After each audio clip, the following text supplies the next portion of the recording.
voltará.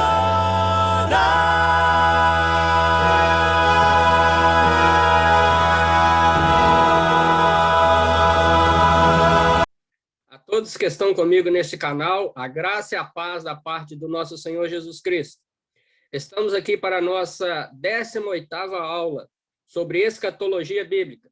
Sou o pastor Paulo Rogério e falo diretamente de Boston. Venha comigo.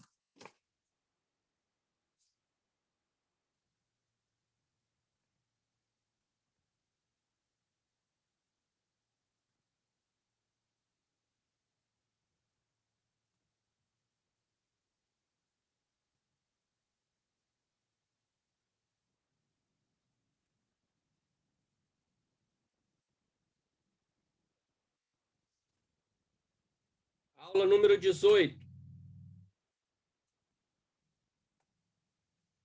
Nós vemos aqui que entre a 6ª trombeta e a 7ª trombeta, nós temos mais um intervalo. E nesse intervalo, o apóstolo João abre para falar de duas visões. Falar sobre um pequeno livro do céu, trazido por um anjo, o livrinho, e também a questão das duas testemunhas. Então, nós vamos abordar na aula de hoje este livrinho. Ele está no capítulo 10 de Apocalipse. E eu gostaria de fazer a leitura. Ok? Vamos lá. E vi outro anjo forte, que descia do céu, vestido de uma nuvem, e por cima da sua cabeça estava o arco celeste, e o seu rosto era como o sol, e os seus pés como colunas de fogo. E tinha na sua mão um livrinho aberto, e pôs o seu pé direito sobre o mar e o esquerdo sobre a terra. E clamou com grande voz, como quando ruge um leão. E quando clamou, os 7 trovões emitiram as suas vozes. E quando os 7 trovões acabaram de emitir as suas vozes, eu ia escrever, mas ouvi uma voz do céu que me dizia: sela o que os 7 trovões emitiram, e não o escrevas. E o anjo que vi estar sobre o mar e sobre a terra levantou a sua mão ao céu e jurou por aquele que vive para todo sempre, o qual criou o céu e o que nele há, e a terra e o que nele há, e o mar e o que nele há, que não haveria mais demora. Vamos parar aqui para interpretar essa questão do anjo forte. Nós lemos todo o texto e vamos ver aqui, entender o que seria esse anjo forte. Dá uma conotação de não ser um anjo criado por Deus. Ele tem uma qualidade, e essa qualidade é fortaleza. Então, vamos verificar. Primeiro, vestido de uma nuvem. É lógico que não é vestido de uma nuvem, mas vestido como uma nuvem. Era o que João via e interpretava. Bom, então, vamos começar a decifrar. Vamos para Daniel. Daniel 7, 13 e 14. Daniel dizendo: e eu estava olhando nas minhas visões da noite, e eis que vinha nas nuvens do céu um como filho do homem, e dirigiu-se ao ancião de dias, e o fizeram chegar até ele. E foi-lhe dado o domínio, e a honra, e o reino, para que todos os povos, nações e línguas o servissem. O seu domínio é um domínio eterno, que não passará, e o seu reino tal, que não será destruído. Mateus 24, verso 30. Jesus dizendo: então aparecerá no céu o sinal do Filho do Homem, e todas as tribos do céu se lamentarão, e verão o Filho do Homem vindo sobre as nuvens do céu, com poder e grande glória.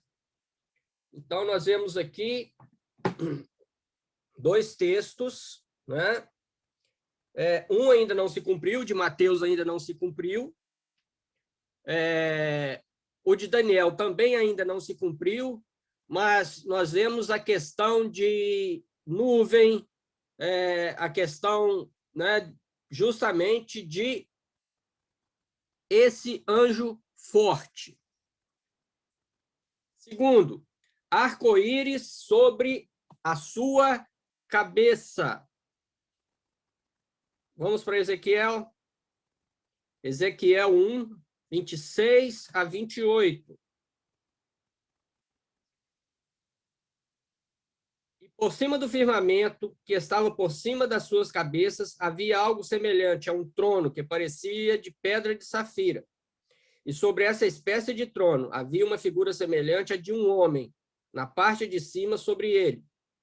E via como a cor de âmbar, como a aparência do fogo, pelo interior dele ao redor, desde o aspecto dos seus lombos e daí para cima, e desde o aspecto dos seus lombos e daí para baixo.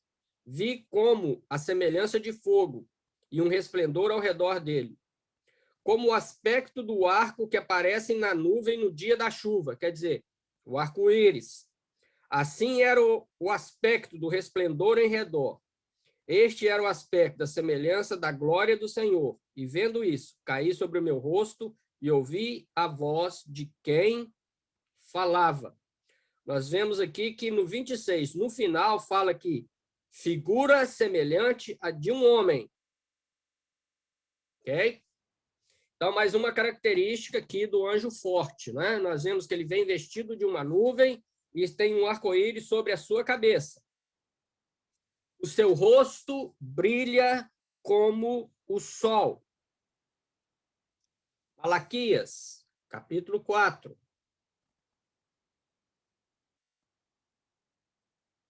Vamos ler o 2. Mas para vós, o que temeis o meu nome, nascerá o sol da justiça, e cura trará nas suas asas. E saireis e saltareis como bezerros de estrebaria. Vou ler novamente. Mas para vós, o que temeis o meu nome, o nome do Senhor, nascerá o sol da justiça, e cura trará nas suas asas. E saireis e saltareis como bezerros da estrebaria. Mateus, capítulo 17, 1 e 2. 6 dias depois, tomou Jesus consigo a Pedro e a Tiago e a João, seu irmão, e os conduziu, em particular, a um alto monte. E transfigurou-se diante dele, e o seu rosto resplandeceu como o sol, e as suas vestes se tornaram brancas como a luz. Mais uma característica. Ele se pôs como uma coluna de fogo, ele se apresentou como uma coluna de fogo, tanto, né, da metade do corpo para cima como da metade do corpo para baixo. Apocalipse, capítulo 1. O verso 15 diz o seguinte: e os seus pés semelhantes a latão reluzente, como se tivessem sido refinados numa fornalha, e a sua voz como a voz de muitas águas. Bem, lendo esses textos aqui, nós vemos características deste anjo forte, e também outras passagens da Bíblia mostrando a característica desse ser que veio até João, não é? Bom, nós entendemos que é o Senhor Jesus Cristo. O próprio Senhor Jesus Cristo, nessa visão de João, ele vem até ele e traz, né? Como diz aí no verso 2 de Apocalipse 10, um livrinho. Então, a primeira identificação desse anjo forte, eu deixo uma interrogação, porque às vezes outras pessoas acham que é realmente um anjo que possa ser aí um arcanjo, não é?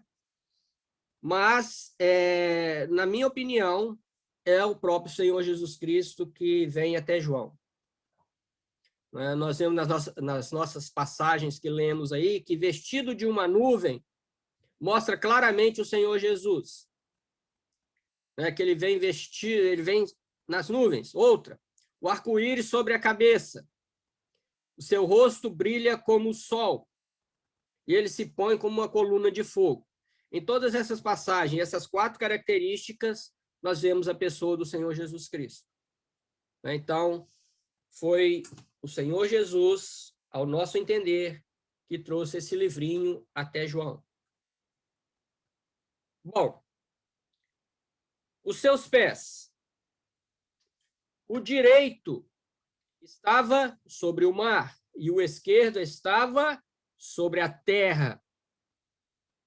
Não é isso que fala o versículo 2 aí de Apocalipse? Então, no verso 5 diz novamente: e o anjo que vi estar sobre o mar e sobre a terra levantou a sua mão aos céus. E o verso 8 repete novamente: e a voz que eu do céu tinha ouvido tornou a falar comigo e disse: vai e toma o livrinho aberto da mão do anjo que está por sobre o mar e por sobre a terra. E o que seria esse? Os seus pés estão sobre o mar e sobre a terra. Parece, né, realmente um domínio, um poder. Ele domina sobre a terra. Nós sabemos que a Terra, o planeta Terra, no caso, ele é separado entre terra e água. A água nós chamamos de mar, e a terra nós chamamos de porção seca, não é? Como diz lá em Gênesis, no início da criação. Mas Paulo fala alguma coisa a respeito na sua carta à igreja dos Filipenses, no capítulo 3, e o verso 20 e 21. O apóstolo Paulo diz o seguinte: mas a nossa cidade está nos céus, de onde também esperamos o Salvador, o Senhor Jesus Cristo, que transformará o nosso corpo abatido para ser conforme o seu corpo glorioso, segundo o seu eficaz poder de sujeitar também a si todas as coisas. É justamente isso que João está vendo na sua visão. Ele tem domínio, ele tem poder, está sujeito a ele o mar e a terra. Mais uma vez, eu vejo aqui a pessoa do Senhor Jesus Cristo. Vamos caminhar. Agora nós vamos falar do livrinho. Nós já lemos o verso 2, o verso 5, o verso 8, que fala justamente sobre a questão desse livrinho que foi colocado perto de João, não é? Então, esse livrinho, nós vemos a sua descrição, e ele é doce na sua boca, mas, porém, amargo no seu estômago. O verso 10 de Apocalipse 10 diz justamente o seguinte: e tomei o livrinho da mão do anjo. Então, quer dizer, o anjo veio, trouxe, e João o tomou. E comi-o. E na minha boca era doce como mel. E, havendo-o comido, o meu ventre ficou amargo. E ele disse-me: importa que profetize outra vez a muitos povos e nações e línguas e reis. Quando eu afirmo que é o Senhor Jesus Cristo, eu afirmo com base no versículo 11, porque quando diz aqui que importa que profetizes, se você tem aquela Bíblia em que as palavras do Senhor Jesus, elas estão numa cor diferente, principalmente vermelho, você vai ver que aqui é ele que fala. E quando a fala é do Senhor Jesus, ela aparece em vermelho. Para mim, aparece em vermelho. Mas não é porque só aparece em vermelho, porque todo o texto me conduz a entender que esse anjo forte é o Senhor Jesus. Mas vamos nos deter ao livrinho. Na boca, ele é doce, mas no estômago ele é amargo. Como entendemos isso? Entendemos da seguinte forma: é o Evangelho da Graça. Esse livrinho nada mais é do que esse período em que nós estamos transcorrendo agora, que se chama o período da graça, onde dentro do período da graça está colocado para a igreja pregar o Evangelho do nosso Senhor Jesus Cristo, o Evangelho Salvador, o Evangelho da graça. E aí é o seguinte: a salvação é graça e a perdição é juízo. É isso que o Evangelho diz. João 3,16. Porque Deus amou o mundo de tal maneira que deu o seu Filho unigênito, para que todo aquele que nele crê não pereça, mas tenha a vida eterna. Então, não perecer, não ir para a perdição, mas que tenha a vida eterna. É o que a graça oferece, a salvação. Caminhando. Olha aí, já li João 3,16. O apóstolo João comeu o livrinho dado pelo anjo, que nós já dissemos aqui que entendemos que é o Senhor Jesus Cristo. O livro era doce ao seu paladar, mas quando chegava no estômago, ele se tornava amargo. Amigos, amigas, irmãos e irmãs, essa mensagem representa que esse evangelho que nós estamos pregando hoje, ele é maravilhoso. Mas é maravilhoso para aqueles que o aceitam, para os salvos, pois é o momento em que nós encontramos e nos reconciliamos com Deus através de Jesus. Ele é a recompensa dos fiéis. Porém, ele será muito, mas muito amargo e doloroso para aqueles que estão sem Jesus e que não aceitam esse evangelho. Eles já estão condenados por terem negado a salvação oferecida. Lembrando que a salvação é enquanto nós temos vida.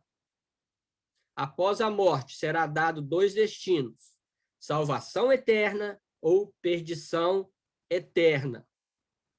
O livrinho significa isso, né? Que ao mesmo tempo ele é doce para aqueles que o aceitam, mas é amargo para aqueles que o rejeitam, não é? Então, terminamos aqui a explicação sobre a questão do livrinho trazido do céu pelo anjo forte, que é o nosso Senhor Jesus Cristo. Eu gostaria que você pesquisasse mais, que você, né, trouxesse para você mesmo um conhecimento maior. Por quê? Porque aqui nós estamos passando realmente só tópicos, né? Nós não temos como nos aprofundarmos nas questões, porque também ficaria uma coisa muito longa. E, como eu disse no início, a ideia de estudarmos a escatologia bíblica é colocar em você, né, o desejo e a curiosidade de conhecer mais profundamente sobre o tema. Amém? Deus te abençoe e até o nosso próximo encontro. Fique com Deus.